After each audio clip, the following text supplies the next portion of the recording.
How to make someone feel extraordinary by saying very little. I walked into his office, a defeated salesman on the verge of quitting. 2 hours later, I joined his mentorship program and signed a loan commitment for $12,500.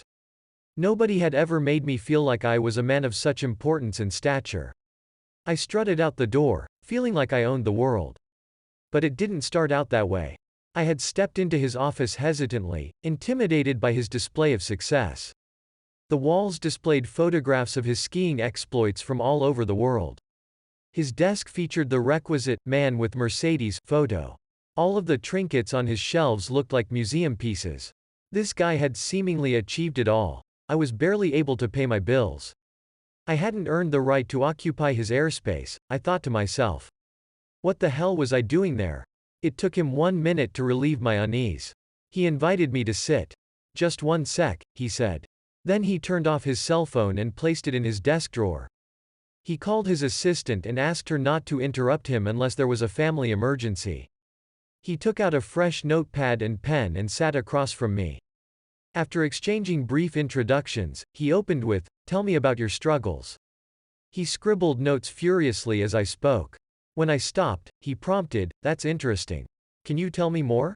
He'd throw in other questions, what he'd call reversals, not to frame the conversation but to keep me talking. The 1 or 2 times he wanted to change the direction of the discussion, he'd first ask permission. By the time we had finished, he had filled up 4 pages of handwritten notes. He summarized his conclusions on a giant whiteboard labeled, "Barry's Action Plan to Hit $250,000. I told him my goal was $100,000, but he responded, "After hearing your story, you're capable of so much more." 14 years later, I consider his mentorship program the smartest investment of my life. It was an insane amount of money for me, and I'm still amazed at how he sold me. He had barely said a word, but I had never felt so important, so revered, by someone outside my family. A few weeks after my mentorship began, he broke down his 3-step approach to relationship building. Demonstrate your interest in the person. The most important lesson he taught me was that demonstrations persuade more than words. When I walked into his office for that first meeting, he never said, "I'm going to give you my undivided attention." Instead, he communicated with his actions. He wanted me to see him turn off his phone and place it in a drawer. His assistant already knew not to interrupt him, but the demonstration mattered. Even the selection of a clean notepad was by design. I saw all this and concluded, he's treating me like I'm a dignitary. But your actions alone only make up half the demonstration equation. You also show interest through your body language. Slumped shoulders and lethargic movement signal disinterest. Sharp movements, good posture, and smiles show a sincere desire to hear what someone has to say. Imagine meeting a friend for coffee. She greets you with a frown. She checks her phone every time you speak and breaks eye contact to stare at the table next to you. But she tells you she's super interested in what you're saying. Hard to believe, right? If you want someone to know you're interested in them, don't tell them. Let them make the conclusion themselves from the actions you take and the body language you exhibit. Use reversals to keep them talking about themselves. The Dale Carnegie disciples recommend asking questions. My mentor had his own take on the power of questions. He preferred reversals, brief statements and questions that keep the focus on the other person. Think of it as a game of tennis in which one player does just enough to keep the rally going. A reversal moves the conversation along without forcing it into directions your counterpart might resist. It gives them a feeling of control, which makes them more comfortable and more likely to open up to you. Some examples of reversals. How so? I didn't see that coming. Really? Tell me more, if you're comfortable. Curious, how did that make you feel? That's interesting, and then what? Why is that? If you don't mind me asking. And? Don't stop now. I need to hear the rest.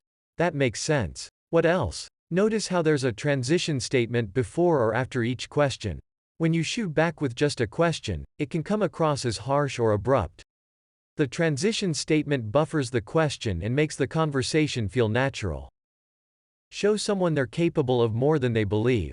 I once had a friend who tried to raise the spirits of everyone she met. She'd profess her confidence in their abilities and praise them for their excellence. She was so kind, but the problem was that she often had no basis for making these assertions. The praise seemed disingenuous. My mentor had made his praise feel sincere because he did his homework.